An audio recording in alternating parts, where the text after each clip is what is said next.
തലക്കിട്ടപ്പാറ പഞ്ചായത്തിലെ 4-ാം വാർഡിൽപ്പെട്ട പൂഴിത്തോട് വീണ്ടും പുലിയിറങ്ങി. കൂട്ടിലടച്ചിരുന്ന 2 പട്ടികളെ കടിച്ച് പരിക്കേൽപ്പിച്ചു. പൂഴിത്തോട് ജെമിനി കുമ്പുക്കലിന്റെ വീട്ടിലെയും പൂഴിത്തോട് സെയിന്റ് മേരീസ് ഭാഗത്തുള്ള സണ്ണി ഉറുമ്പിലിന്റെയും വീട്ടിലെ പട്ടികളെയാണ് പുലി ആക്രമിച്ചത്. കഴുത്തിനും ശരീരത്തിലും കാലിനുമെല്ലാമാണ് മുറിവുള്ളത്. ബുധനാഴ്ച രാത്രിയാണ് സംഭവം.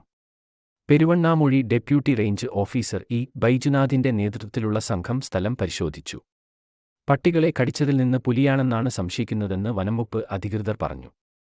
റൂറൽ എസ്.പി.യുടെ നിർദ്ദേശത്തെ തുടർന്ന് പെരുവണ്ണാമൂഴി പോലീസിന്റെ നേതൃത്വത്തിൽ പ്രദേശത്ത് ജാഗ്രതാനിർദ്ദേശവുമായി മൈക്ക് പ്രചാരണം നടത്തി.